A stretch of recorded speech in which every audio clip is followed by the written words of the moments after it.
Good morning, everybody. I'm sad we can't be together again today, but I'm very thankful we have this way to join together to hear God's story. Again, I have my story basket and I'm in our room. How much I wished you could be sitting in these circles with me, but that's coming one day soon, I hope. Before we enter into our story, why don't we sing Be Still to get ready? Be still and know that I am God. Be still and know that I am God. Be still and know that I am God. Let's see what's in my basket today. The first thing I found is my Bible. I wonder, what do we know about the Bible? That's right, the Bible is God's story. It's filled with stories about who God is, how He loves us, His people, and how we can love and serve Him. Today, our story comes from all four Gospels: Matthew, Mark, Luke, and John. But today, I'm going to be looking at from the story in the book of Luke. Let's see. First thing I have is my purple. What do you remember about what our purple means? Today, you might have noticed that it's bigger and it's longer. The purple, I bet you said it, represents fancy, important people, probably kings and queens. And it's telling us about who our king. Do you remember who our king is? That's right, it's Jesus. Jesus is our king, but he's a different kind of king. I also have this brown piece with me. I wonder what it might be. It kind of looks like a road that you can travel down. And that's what it is for our story today, because we are starting a journey. We're going on a journey with Jesus to Easter. Did you know Easter is coming up? I'm excited it's coming, and we're going to tell our first story of Easter today. So Jesus and his friends are all gathered together. Let's make sure we have all of his friends. 1, 2, 3, 4, 5, 6, 7, 8, 9. We almost have them all. 10, 11, 12. They're all here. All of Jesus' friends are here. And remember, in the Bible, they're called disciples. They're who following Jesus around as he's teaching and he's preaching and he's performing miracles. But Jesus and his friends are starting a journey, and they're journeying to Jerusalem for the big Passover feast. I wonder, have you heard the word Passover before?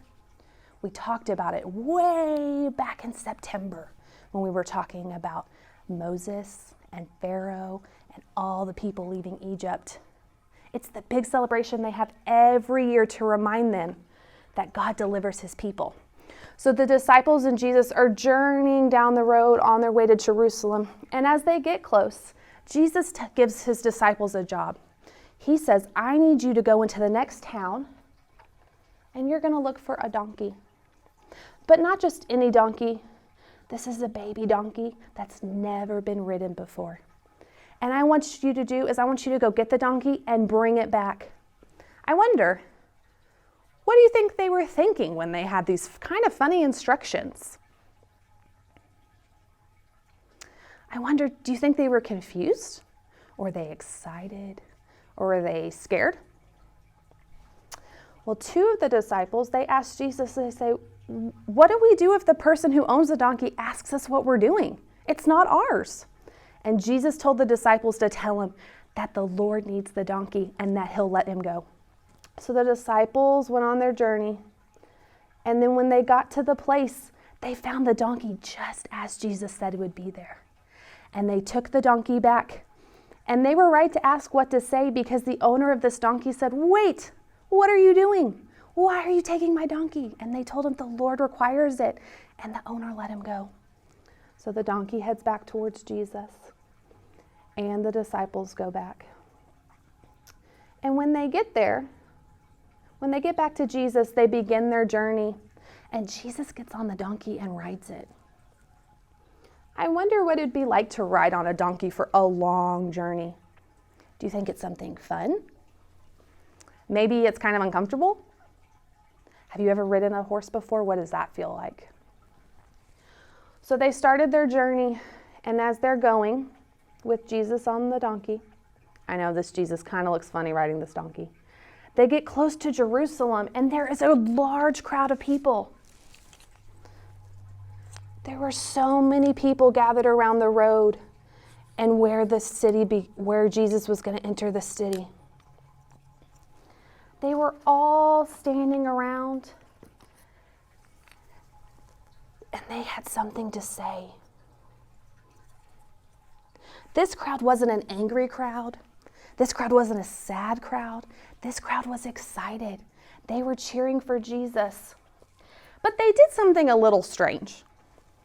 They took all their cloaks, like their jackets, off their backs or off their tables, and they began laying them on the road. I wonder, why did they lay their cloaks on the ground? Why is this important? So they laid their cloaks all on the ground. And some people even pulled some leaves off a tree. And this is a special leaf. It's called a palm branch.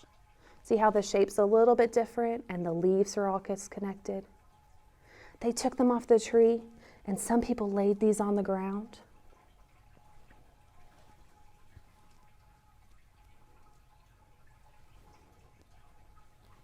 And other people in the crowd were holding the palm branches, and they were waving them, kind of like maybe like a fan, like up and down. Maybe they're waving them side to side or in a circle. They were waving the palm branches all around. And my Bible tells me that while they are doing this, and while Jesus enters the city of Jerusalem, they are all yelling, "Hosanna! Hosanna to God in the highest," as he walks through. I wonder, why was this such a big deal? What are they telling everybody by doing this? These people were also saying, "Blessed is the King who comes in the name of the Lord." Remember how I said the purple reminds us as a king? That people are telling us that Jesus is a king, but still not the king we think he's going to be. I wonder what all of Jesus' friends thought as they traveled behind Jesus. I wonder what they said to each other as they're hearing everybody call him a king. I wonder what they whispered to each other as they see people taking off their jackets and waving their branches. I wonder what's coming next. I'm glad y'all were here with me this morning. I'm looking forward to being together again soon. I miss y'all, but I'm excited to see you again.